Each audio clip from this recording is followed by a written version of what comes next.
Have you ever just, looked out at a piece of land and thought, I could build something here? Something that thrives, something that's profitable. Well, today, we're going to grab that dream and turn it into an actual practical blueprint you can follow, step by step. So if you're thinking of starting a farm, but you're just staring at this giant puzzle wondering where the first piece even goes, you're in exactly the right place. That feeling is totally normal. But believe me, the path forward is a lot clearer than you might think. So, let's just treat this as our own little planning session, you and me.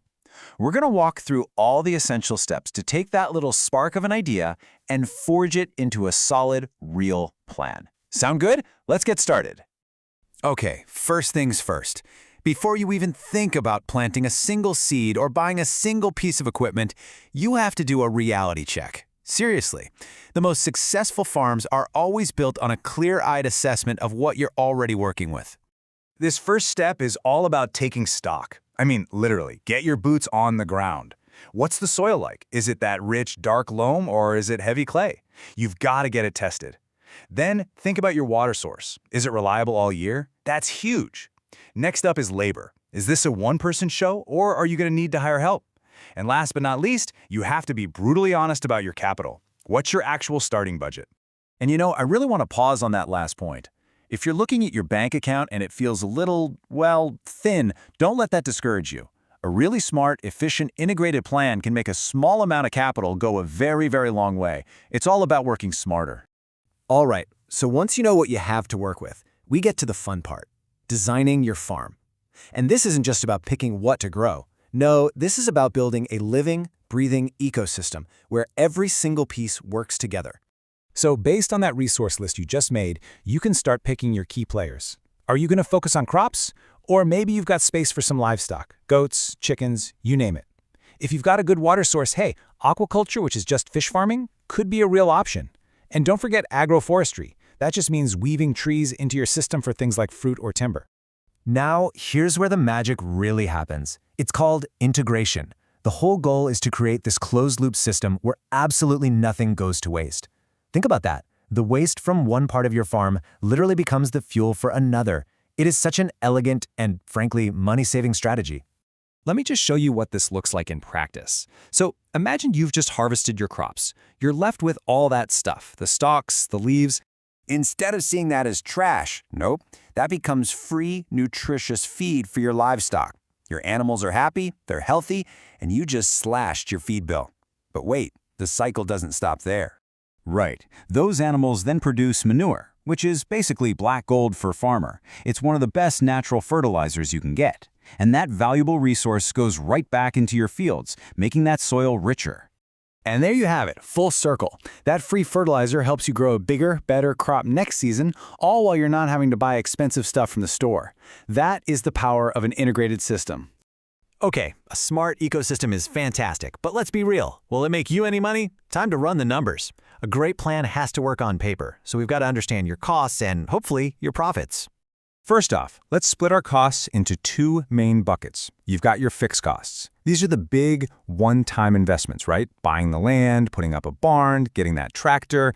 They don't change much. On the other side, you've got your variable costs. These are the ongoing expenses that go up or down depending on what you're doing, like the cost of seeds, animal feed, and day-to-day labor.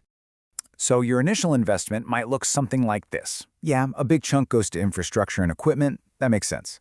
But I really want you to look at that slice called operational buffer. This is not optional. Think of it as your farm's emergency fund. Because when, not if, a machine breaks or a freak storm rolls through, that buffer is what keeps you from going under. Do not skip it. So how do we figure out if we're actually making money? It's a pretty simple three-step process. First, you estimate your revenue. Just multiply what you think you'll harvest by the price you think you'll get for it. Second, you figure out your gross margin. That's just your revenue minus those variable costs, the seeds, the feed, and so on. And finally, you subtract your fixed costs from that margin, and whatever is left, well, that's your net profit. Now, net profit is super straightforward. It's the cash in your hand after all the bills are paid. Simple. But for a more long-term view, you can look at something called the benefit-cost ratio. All this asks is, for every single dollar you put into this farm, how many dollars do you get back over time? It's a fantastic way to gauge the long-term health of your whole project. Okay, this all sounds great in theory, but does it actually pan out in the real world? Let's look at the proof. Let's look at a real-world case from a study done in the Sahiwal district. One farm that went all in on this integrated model, we're talking crops, livestock, poultry, the whole shebang, achieved a net income of over $1,100. This isn't a hypothetical, this is hard data showing the financial payoff of farming smart. And the difference is it's striking. When you put the income from that integrated farm up against a more standard, non-integrated farm, the advantage is crystal clear. This just proves that integration isn't just some nice idea, it is a powerful financial strategy. But this is about way more than just higher profits. It's about building a stable, resilient business. Think about it. If you're only relying on one crop and it fails, you're in deep trouble. But with an integrated system, you have multiple streams of income. A bad year for corn might be a great year for your eggs. You're spreading out the risk and building a farm that can actually weather the storms that will inevitably come. So, as we wrap this up, I want to leave you with this question. Your future farm is so much more than just a piece of dirt. It is a potential ecosystem.